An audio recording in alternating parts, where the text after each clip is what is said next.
네, 이번 시간에 소프트웨어 패키징 형상 관리에 대해서 한번 알아볼게요. 형상 관리, SCM은요, 개발 과정에서 이제 소프트웨어 변경사항을 관리하기 위해 개발된 일련의 활동이에요. 소프트웨어의 개발 중에는 이제 변경사항이 계속 발생하잖아요. 그럼 변경사항들을 관리하고 이제 여러 사람들이 개발할 때 이제 계속적으로 변경되는 거 하나로 베이스라인으로 통합시켜주는 거 그런 걸 말해요. 일단 설명을 다 볼게요. 형상 관리는 소프트웨어 개발의 전 과정에 적용되는 활동이며 유지보수 단계에서도 수행된다. 형상 관리 소프트웨어 개발의 전체 비용을 줄이고 개발 과정의 여러 방해 요인이 최소화되도록 보증하는 것을 목적으로 한다. 자, 우리가 개발을 이렇게 수행을 하잖아요. 여기가 시작 지점이 그렇게 쭉 진행을 한다고 쳐요. 그러면은 이거를 여러 한 사람이서 개발하면 상관이 없는데 여러 사람이서 개발한단 말이에요. 이 사람이 어느 부분 가져가서 개발하고 이 사람이 어느 부분 가져가서 개발하고 또 이 중에서 또 누가 가져가서 또 개발할 수가 있단 말이에요. 뭐 이게 서로 가다가 이제 통합이 되고 또 어느 수준에서 통합이 되고 또 가다가 이렇게 통합이 되고 이럴 거 아니에요. 근데 이 과정 중에 변경 과정 중에는 항상 다른 사람과 변경할 때 충돌이 발생할 수 있을 위험이 있어요. 그래서 충돌이 발생하게 되면 당연히 개발에 차질이 생기겠죠. 그런 개발 차질 때문에 서로 맞춰가는데 또 시간이 되면은 그것도 전부 다 비용이란 말이에요. 그래서 그런 비용을 줄일 수도 있고요. 충돌 상황이 발생하는 것 자체를 예방할 수 있게 해주기 때문에 형상 관리가 필요합니다. 거기다가 형상 관리는 단순하게 소프트웨어 개발뿐만이 아니라 전 단계에 적용돼요. 우리가 만약에 설계서를 만들어요. 그럼 아키텍처 만든 다음에 나중에 디자인 패턴 적용해가지고 코딩, 세부적인 코딩 설계까지 할 거 아니에요. 근데 이거 만드는 중에서도 이제 서로 회의를 하다가 뭘 하다가 중간에 바뀌고 그럴 거 아니에요. 이것도 전부 다 이런 형태로 관리를 하는 거예요. 그러면은 중간에 누가 가져갔고 누가 뭐 해가지고 뭘 변경했고 그리고 또 그게 어떤 식으로 또 구체화됐고 누가 어떤 부분을 또 바꿨고 이런 게 전부 다 추적이 가능해져요. 뭐 이게 어떤 부분에서 잘못되었으니까 그거를 다시 하면 되겠다. 이런 식으로 전반적으로 추적이 가능해지기 때문에 훨씬 모든 작업이 용이해진단 말이에요. 또 만약에 문제가 발생했을 때 책임 요인도 확실히 할 수가 있고요. 자, 먼저 형상시별은요. 우리가 아까 중앙에서 이렇게 가지로 뻗어나간다 그랬죠. 뭐 뻗어나가는 거 각각을 우리가 관리를 해야 될 거 아니에요. 관리를 하기 위해서 아이디와 이름을 붙이는 걸 얘기해요. 각각의 가지를 구분하기 위해서요. 식별하기 위해서죠. 그런 다음에 버전 체어는요. 우리가 이렇게 단순하게 아이디와 이름만 부여한다고 해서 식별할 수 있다고 해서 끝이 아니잖아요. 각각 코드가 어떻게 변동되고 걔네들이 어떻게 관리되고 있는지 나중에 결합할 걸 대비해가지고 각각의 소프트웨어를 통해서 통제돼야 될 거 아니에요. 그렇기 때문에 그렇게 절차와 도구를 결합시키는 작업을 버전 제어라 그래요. 그 다음에 형상 통제는요. 이렇게 소프트웨어를 통해서 제어되고 있는 각각의 이런 가지들 버전들이 통합될 거 아니에요. 이렇게 통합될 때 기존의 코드와 충돌나지 않고 다른 개발 과정과 충돌되지 않고 부드럽게 반영될 수 있도록 하는 작업. 그게 형상 통제입니다. 여기 중앙의 선을 보통 베이스라인, 기준선이라고 불러요. 그리고 형상 감사는요. 이렇게 결합이 됐는데 이렇게 반영이 됐는지 형상 통제를 통해서 우리가 변경한 작업들이 정상적으로 올바르게 반영이 됐는지 확인하는 작업이고요. 형상 기록은요. 위에 네 가지 기능을 모두 기록으로 남김으로써 이후 보고서나 보기 편한 그런 문서로 남기게 해줄 수 있는 기능입니다. 자, 소프트웨어 버전 등록 관련 주요 기능으로는요. 먼저 저장소가 있어요. 저장소 같은 경우는 우리가 개발 중인 코드에 이제 최신 버전의 파일들 그리고 각종 변경 내역들을 저장을 하고 있고요. 그리고 임포트 가져오기는요. 처음 저장소를 만들었을 때 이제 저장소에 내가 이러한 파일들로 갖고 개발을 시작할 거야. 근데 여러 사람이 개발하니까 혹시라도 문제가 발생하지 않기 위해서 버전 관리 프로그램을 써야겠어. 그래서 그 저장소에 코드를 넣어놓고 작업을 해야지 하면서 코드를 넣는 작업을 이제 가져오기, 임포트라 그래요. 말 이상하죠? 임포트면 내가 저장소에서 가져와야 될 것 같은데 저장소에 파일을 넣는다고 하고 있으니까요. 자, 기준 잘 잡으세요. 기준이 내가 아니라 저장소 관리하는 툴의 기준이에요. 그러니까 우리의 입장에서는 우리가 저장소로 파일을 주는 거잖아요. 저장소 입장에서는 이제 프로그래머들로부터 파일을 가져오는 거잖아요. 그래서 가져오기가 되는 거예요. 체크아웃 같은 경우는요. 이제 프로그램들이 참여를 해서 저장소로부터 파일을 가져올 때 쓰는 이제 명령 또는 기능을 말해요. 이것도 마찬가지죠. 저희 입장이 어느 입장이랬어요?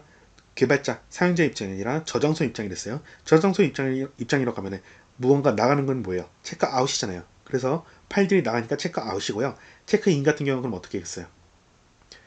저장소에 있는 파일, 프로그래머가 개발하고 새로운 버전을 저장소에 넣을 때 그거를 체크인이라고 해요.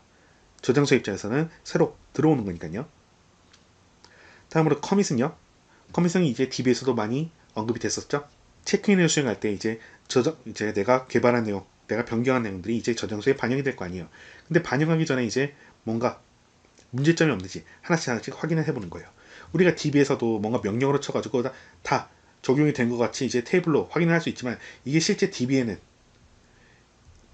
아직 반영된 상태가 아니란 말이에요. 그래서 커밋 명령을 통해 DB에 반영을 하죠. 커밋도 마찬가지예요. 커밋도 자기 스테이징 영역에서 코드를 다 수행해보고 기능이 정상적으로 잘 동작하네. 이제 저장소에 넣고 돌려볼까? 그래가지고 저장소에 파일을 넣는 작업이에요.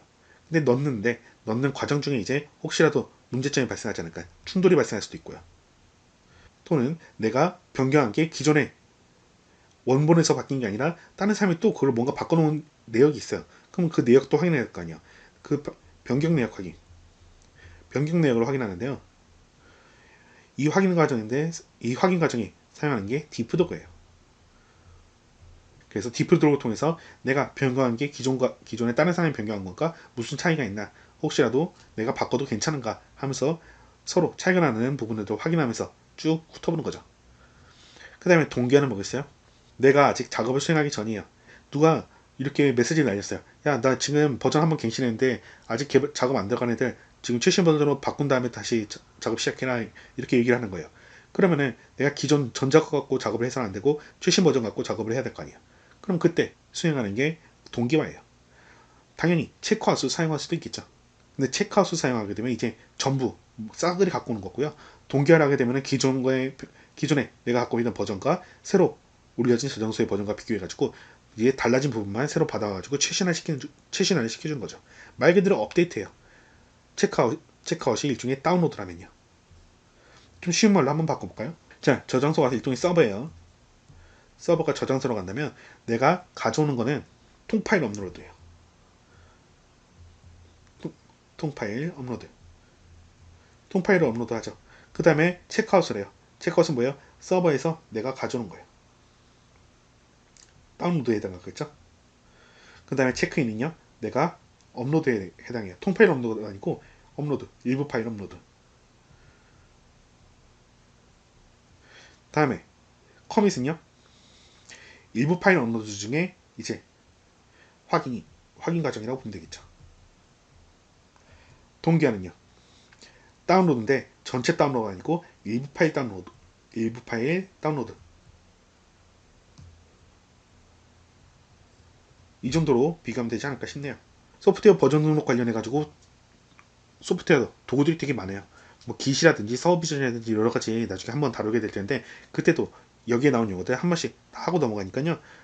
다 기억하고 넘어가시는 게 좋습니다. 소프트웨어 버전 등록 과정을 보면요. 먼저 가져오기예요. 뭐야, 저장소에 내가 개발하기 위한 파일들 올리는 거죠. 저장소에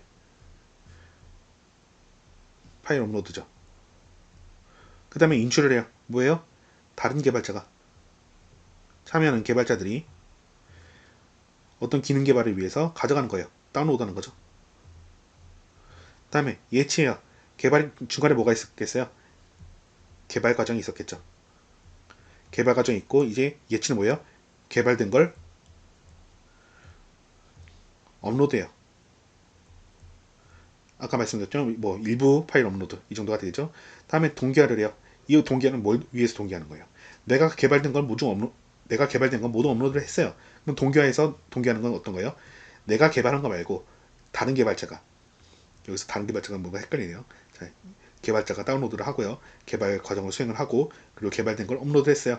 근데 또 내가 이 과정 중에 나 말고 또 다른 개발자가 뭔가 수정을 했을 거 아니야. 개발자의 수정사항을 반영하기 위해 업데이트한다 라고 보시면 되고요. 그 다음에 차이는요, 동기화를 위한 디프예요. 예치에도 디프가 있으시죠. 예치 과정에서도 이제 저장소에 있는 파일과 차이점을 확인을 하는데요. 동기화를 할 때도 차이점을 확인을 해야 돼요. 당연히 내가 갖고 있는 건 옛날 파일일 거 아니에요. 다른 사람들이 개발한 걸 내 거에 아직 반영을 안 했으니까요. 그럼 업데이트 중에도 이제 내가 갖고 있는 파일과 다른 사람들이 저장소에 올린 파일의 차이점이 있을 거 아니에요. 그 차이를 확인하는 과정이 이 차이예요. 그래서 소프트웨어 버전 등록 과정은 가져오기, 인출, 예치, 동기화, 차이 과정으로 수행이 된다. SCM이 뭔지, 형상 관리가 뭔지 묻는 문제가 나왔었고요.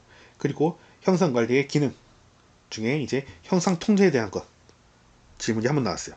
그럼 어떻게 되겠어요? 저희가 당연히 SCM 형상 관리에 대한 개념은 필수로 암기를 하고 가야 되고요. 그 다음에 형상 관리 기능들 각각 하나씩 전부 다 구분해서 이해할 수 있게 하고 시험장에 들어가야겠죠. 그리고 소프트웨어 버전 등록 관련 주요 기능은 마찬가지예요. 얘 같은 경우는 이제 여기뿐만 아니라 아까 말씀드렸죠. 기시나 서비전 같이 다른 버전 관리 프로그램 배울 때도 또 나온다고. 그러니까 얘네들도 확실히 기억하고 넘어가시고요. 버전 등록 과정 정도는 이제 간단하게 어떤 식으로 수행되는지 그 순서만 구분할 수 있을 정도로 기억하면 되실 것 같습니다. 그럼 이번 시간에도 수고 많으셨습니다.